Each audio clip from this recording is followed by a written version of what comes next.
Yo, what's up les G? On se retrouve dans la vidéo les 3 plus folles théories sur Boruto. J'espère que vous allez bien, en tout cas pour ma part ça va super. J'avoue que mon absence a été longue mais pas vaine. Bref, j'avais besoin de cette longue pause pour façonner ma technique de montage et d'écriture, m'améliorer sur certains points. Maintenant, du lourd est à prévoir les gars, j'ai préparé une dizaine de vidéos qui sortiront tous les samedis. Et ouais, tous les samedis. Ne perdons pas plus de temps, je vous ai concocté 3 théories sur Boruto.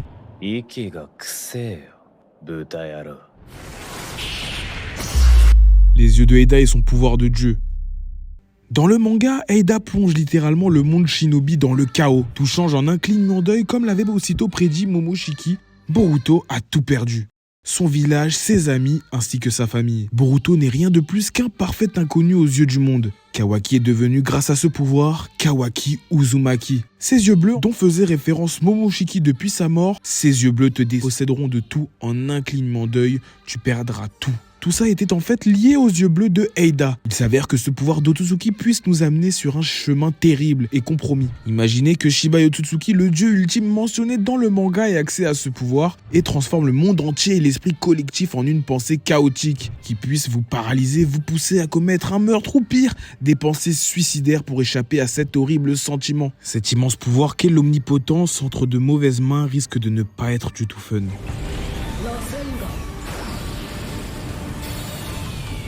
Pourquoi Sumire et Sarada ne sont pas touchés par Eida?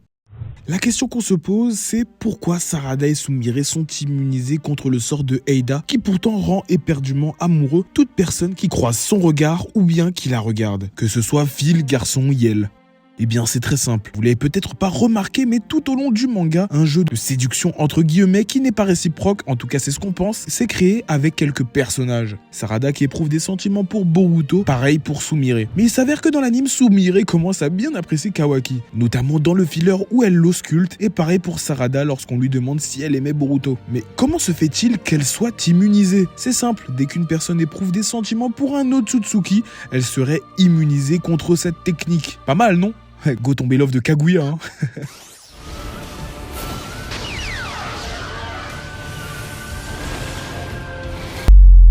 Qui va guider Boruto? Code, Kashin Koji, Momoshiki ou encore Sasuke, qui est-ce qui va guider le destin de Boruto? Code? Cela me paraîtrait totalement, et je pense que vous aussi, impossible. Donc faut même pas espérer un truc entre les deux, puisque Code a besoin de Boruto ou Kawaki pour manger le fruit du chakra. Code, c'est next. Kashin Koji, sûrement oublié par certains, est toujours en vie. Il a été transporté par Gamma Baylor au mont Myoboku. En tout cas, c'est ce qu'on pense. Pour rappel, le mont Myoboku n'est pas sur Terre, donc impossible d'être touché par la capacité de Eida. Affaire à suivre.